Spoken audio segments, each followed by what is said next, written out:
Hey everyone, and welcome to another episode of Cooking Con Amanda. Today we are going to be making a very decadent dessert. It is a combination of a cookie and a brownie stuffed with a Reese's cup. It's pretty simple to put together. We're going to go through first and highlight some of the products that we'll be using, and then also we'll go through the ingredients that we'll need. So today, as far as our Pampered Chef products, we'll be highlighting our brownie pan, which is amazing. It is so versatile, anywhere from breakfast to lunch, dinner, all the way through dessert. This pan can make just about anything for you. So I go to that. That's my go-to a lot of the times. In addition to cut our cookie dough, we'll be using the Pampered Chef coated utility knife.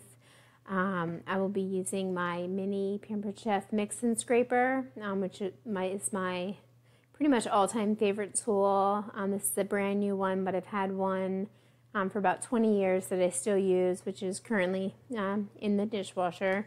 And then I will also be using my mini scooper, which will help me to divvy out my brownie batter. I'll be using my petite measure-all. I've already got my vegetable oil measured out here, but we use that as well to measure out our water. Then we've got our classic batter bowl. This is the older style. I've had this one for about 20 years, but the new one looks pretty similar to this. They're all going to come with a lid, so if you wanted to make batter ahead of time and store it in the fridge, you could do that.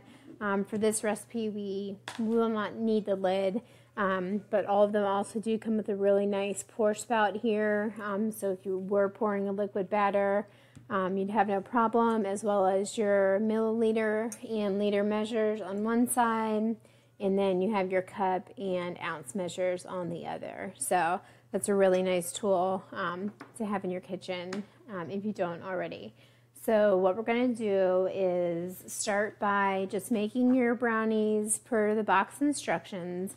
So you want to get just the normal size brownies, not the family size mix package. So what we're going to do is go ahead and pour in our brownie mix here. And for this specific one, it's going to call for a half of a cup of olive oil, which we have. And then we are also going to need a quarter cup of water. And so excuse my back here, I'm just going to grab that out of the sink and look here in my cup while I'm pouring in the water to be able to easily see how I measure that. So on our petite measure-all, you can see here the yellow, or the, blue line is going to indicate your liquid measure. So we've poured our water inside this cup here. If we were using this to measure solids, which this is also great for, you would follow your red arrow and then place your solids here in the top. But for this recipe, it's pretty easy. We just need it to measure out those two ingredients. So now, in addition to our water and our oil, we also are going to need 2 eggs. So I'm going to go ahead and crack 2 eggs into our brownie batter, and just place my shells here in the sink, just for time being. So we will work to get those incorporated. I'm using our mix and scrape, of course, with brownie batter.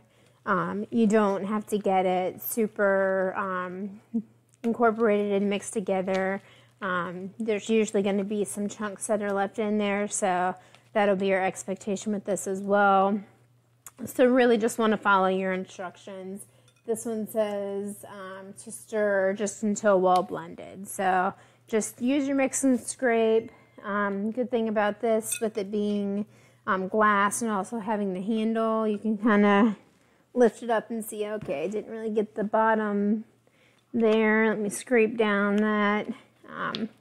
And really just helps you to get everything incorporated real easy. So we've got our brownies all done. We're going to set that aside for right now. That's actually going to be our final layer when we put the delicious dessert together. So what we're going to do is we've got our mini or brownie pan here.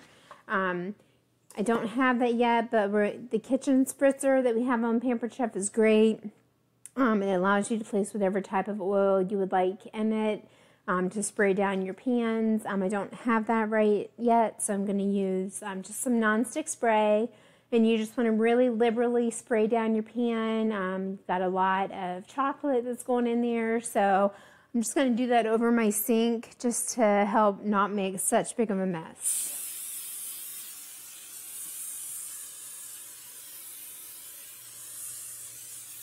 Okay, so we've sprayed that down liberally. With the one from Pampered Chef, the one thing that I like is that it's pump action, so you're not also releasing those aerosols into the environment. So that is also something that is good. One thing I did feel to mention as far as one of the tools that I'm using, which I will be using for this specific step, is one of our flexible cutting mats. As a tip, you can see I have a tea towel here down on my board. It's slightly damp, so that's going to help to hold this flexible cutting mat in place. But the reason why I really like to use this for this application specifically is if you can see here along the bottom and also along the top, you do have measures. So for this, we want to make sure we have 12 equal chunks of the cookie dough. So this will help you, to first cut it in half and then cut it down by your sizes. And with this coated utility knife, you do have a guard. Each one of the knives in this series, the coated knives, do come with the guard, which is really good for, say, for small hands. So we'll remove that. And then